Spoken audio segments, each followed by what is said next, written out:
Can you help me out with it? It's like NHTS/MHS Orchestra or something like that. Yeah. Is the Maine Union Tech High School Orchestra? Yeah. MNTH. And I try to put the videos on that. Also, I have a YouTube page, just Lynn Collier, and you can type my name in, you'll see a picture of me holding the violin doing that. And I try to put as many of the Decker videos on that page as well. So you can see tonight's performance when I've had a chance to upload it, and several of last year's as well.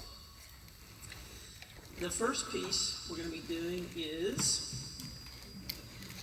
House of Untold Horrors.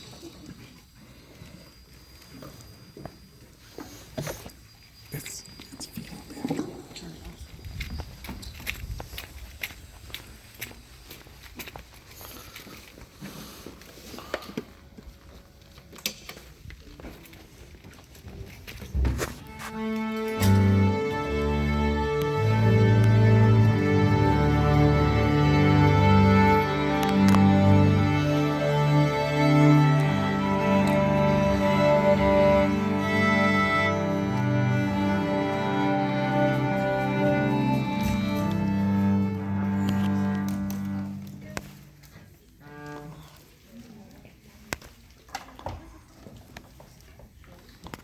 It was raining that night as Wilbus Wallaby walked slowly down memory lane. It was a light rain, a gentle rain, but just enough to send a chill. Wilbus Wallaby walked along, listening to the sounds of the night. He heard an owl, a frog, a shark. A shark?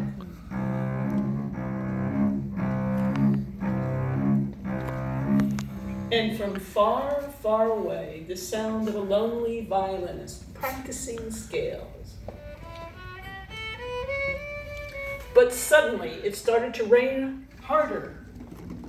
Yes, it was a heavy rain now. Wilbus Wallaby quickened his pace. And as the wind started to blow in great gusts, he began to look frantically around for a place, any place, to seek shelter. Suddenly, he saw a house with a large porch and a light on inside. He climbed up the steps to the porch, finally sheltered from the rain, but not from the wind. That wind, that cruel, harsh wind, it seemed to rip away his clothing as if it had chosen him, Wilbus Wallaby, as its victim. Wilbus Wallaby's heart started to beat faster. He knocked on the door. Slowly, slowly, the door opened. But no one was there. Wait, someone was there. Wilbus Wallaby looked down, and there, standing before him, was a single, solitary, ghostly white kitty. The kitten approached him. It rubbed itself against his leg and purred loudly, as if to say, "Dare to enter this house, and you shall never leave alive." But for some reason, Wilbus Wallaby found himself being drawn into that house, as if controlled by a force greater than he. Wilbus Wallaby entered the house. He found himself being drawn from room to room, as if guided by a ghostly presence that he could neither see nor feel. He entered a sort of library. There was a heavy, musty smell in the room. He heard the sound of scuttling rats. Through the dim light, he could make out bookcases towering above him. Never before had he seen such tall bookcases. His eye followed the bookcases all the way up to what seemed like an impossibly high ceiling.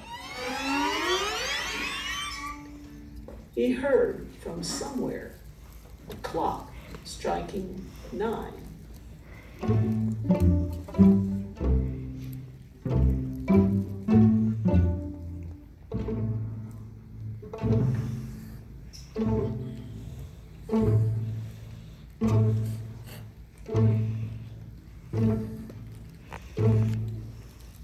He found himself being drawn into the kitchen.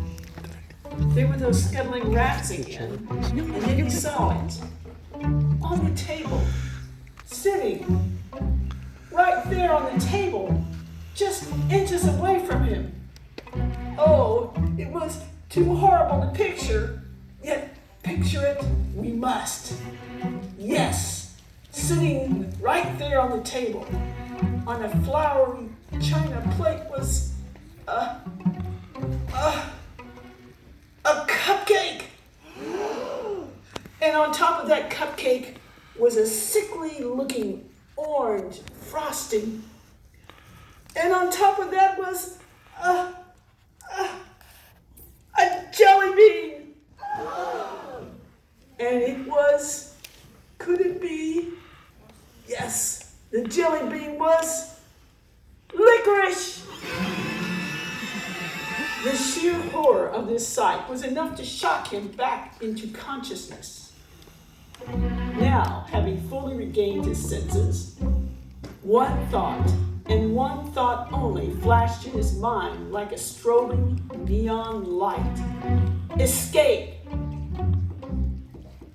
Wilbus Wallaby bolted out of the room, down the corridor, through yet more rooms, another corridor, doors bursting open as he flew like a rocket through the house.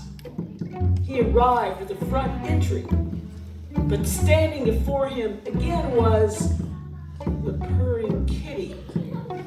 However, the kitty was no match for his frenzy, and he sped towards the front door. Oh wait, the kitty was a match. The kitty ate him. The end.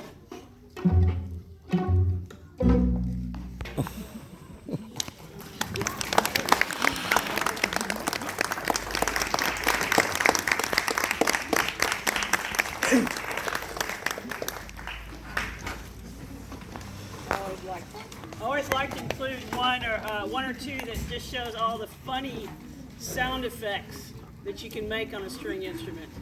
I'm a big fan of humor when it comes to string instruments. A couple of generations ago, there was a comedian named Jack Benny. I love to listen to his because a big joke was what a bad violinist he was and how good he thought he was.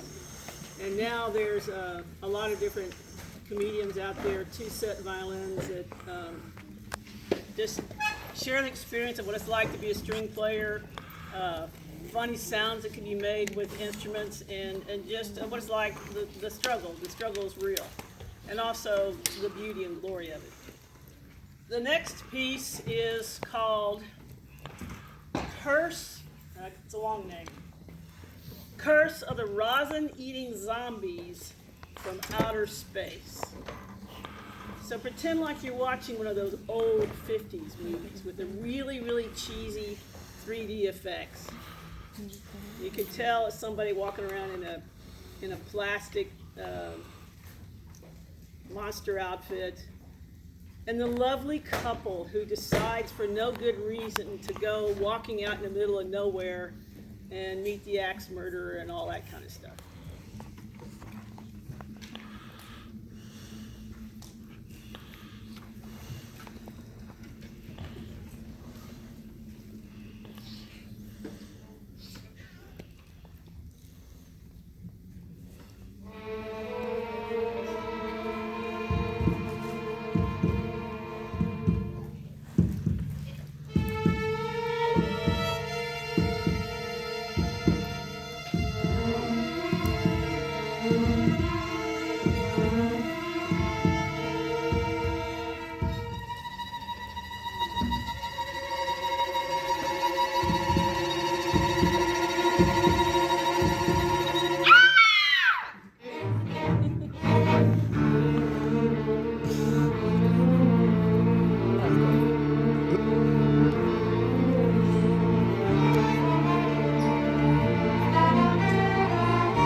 Our final piece is Waltz of the Wicked.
Thank you so much for coming. All right, let's do the costume contest real quick.